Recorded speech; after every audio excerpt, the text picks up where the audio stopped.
Luke 8:40 to 56. So this is talking about Jairus and his daughter who died. And while Jesus was on the way to Jairus, a woman with a chronic flow of blood, she kind of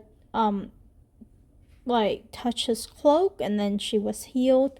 And then Jesus kind of stopped to find out who it is that touched him. And then after that, while that is all happening, I would imagine Jairus was very kind of anxious, but he during this time that of all of this incident, Jairus' daughter died. Then Jesus said to Jairus, "Do not be afraid any longer, only believe, and she will be made well." So it seems like the condition for her to be made well is supposed to be the father's faith. So I guess he believed. He continued to ask Jesus to go with him instead of saying "Oh no, Jesus, you can stop now." So he continued to go even despite hearing this bad news about his daughter. And the people that were weeping and mourning for her, Jesus came. He only allowed the Peter, John, James, and the girl parents to come into the house with him.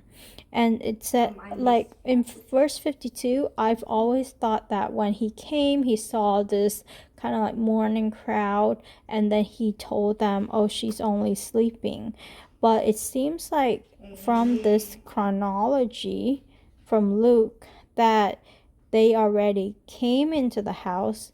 Only Peter, John, and James and the girl's parents are there, and they were weeping and mourning. I'm not sure if that's if it's in that chronological order, but it might be so. And then because at this time when they began laughing at him, knowing that she has died, he took her by the hand. So it's in the smaller circle group is what I'm thinking. However, so this is a case where someone already died and came back to life, and we have those cases in our modern day also. People were clinically dead that came back to life, and they had a near-death experience.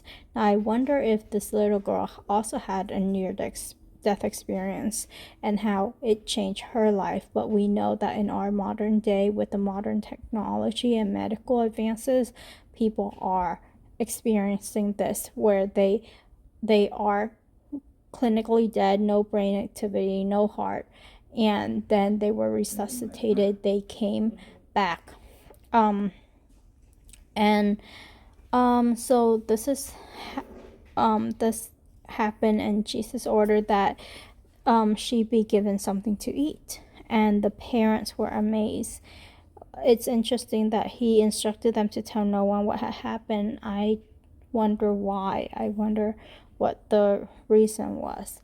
But we know that Jesus can heal and Jesus can raise the dead.